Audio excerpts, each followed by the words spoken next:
Municipal ఎన్నికల్లో hot topic గా మారిపోయిన కరీంనగర్ 100 కోట్ల చుట్టూ నడుస్తున్న కరీంనగర్ రాజకీయం. కాంగ్రెస్ ఎంఐఎం టార్గెట్ గా బండి సంజయ్ హాట్ కమెంట్స్ చేశారు. బీజేపీని ఓడించడానికి 100 కోట్ల రూపాయలు ఖర్చు పెడుతున్నారంటూ ఆరోపించారు. ప్రచారానికి సీఎం రాలేక ఓవైసీని పంపించారంటూ విమర్శించారు. కేంద్ర మంత్రి బండి సంజయ్ కి మంత్రి పొన్నం కౌంటర్ ఇచ్చారు.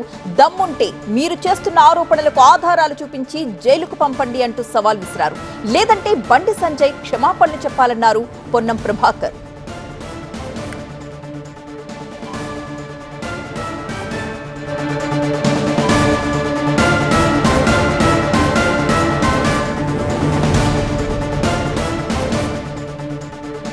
కాంగ్రెస్ ఎంఐఎం టార్గెట్ గా బండి సంజయ్ ఏమన్నారో చూద్దాం.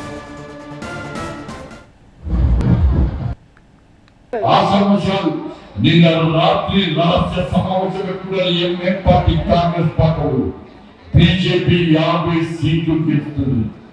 50 సీట్లు బీజేపీ కంటే మనం బీజేపీని తట్టుకోలేమని చెప్పి రాత్రి రహస్య సమావేశం పెట్టి 100 కోట్ల రూపాయలు ఆఫరించిన ఎంఐఎం పార్టీకి కరీంనగర్ లో కాంగ్రెస్ ఎంఐఎం పార్టీలు కలిసి వచ్చిన ఒక్క సీటు గెలవలేదు సార్ అని నా నరేంద్ర మోడీ ముందు గల్లా ఎగిరేసుకొని చెప్పే అదృష్ట అవకాశం నాకు